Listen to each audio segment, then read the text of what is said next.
ہر جگہ یہ سوال ہوتے ہیں کہ کیا وہابی دیوبندی کے پیچھے نماز ہو سکتی ہے؟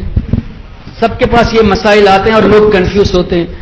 جماعت کا ثواب چلا جائے گا، سنی مسجد نہیں ہے، جمعہ کیسے پڑھے؟ محترم حضرات، بالفرض اگر آپ کو سنی امام کہیں ملے ہی نہ تو نہ آپ کے اوپر جماعت واجب ہے، نہ جمعہ واجب ہے، نہ عید واجب ہے. خاص کر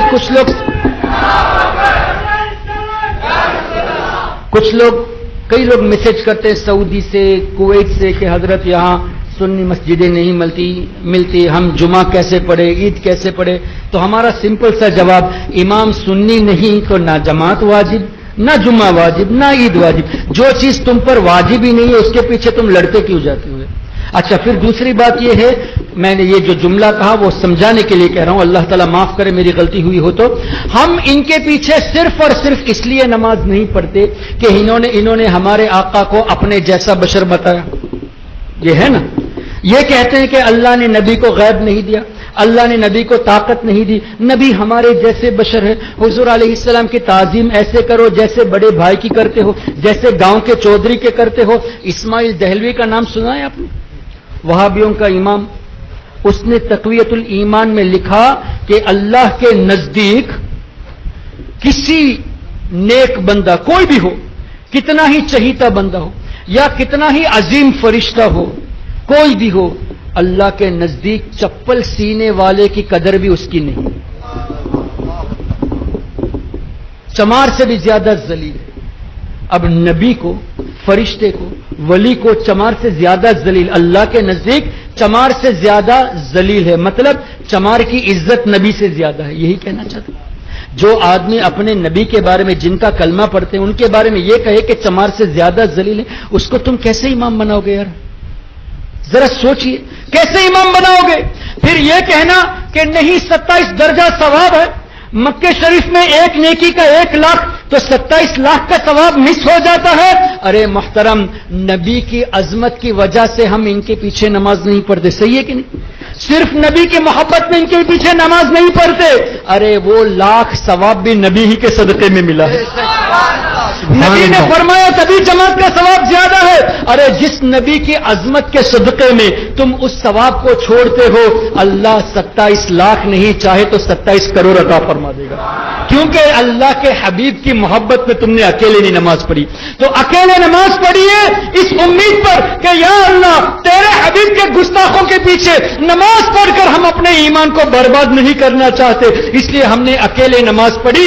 تو انشاءاللہ اللہ چاہے گا تو 27 کروڑ درجہ عطا فرمائے گا. تو آپ کبھی اس کی فکر مت کیجئے. وہابی، غیر مقلد، اہل حدیث، ان کا ایمان ہی نہیں تو ان کے پیچھے نماز کہا؟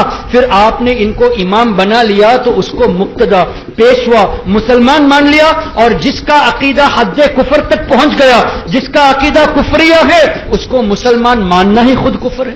تو آپ ثواب کے پیچھے جاتے ہو، لیکن پتا چلا کہ ایک بد عقیدے کو آپ نے مسلمان مان لیا، کافر کو آپ نے ایمان والا مان لیا، پھر اس کو اپنا امام بھی مان لیا. تو اپنے ایمان کی آپ خبر لیجئے.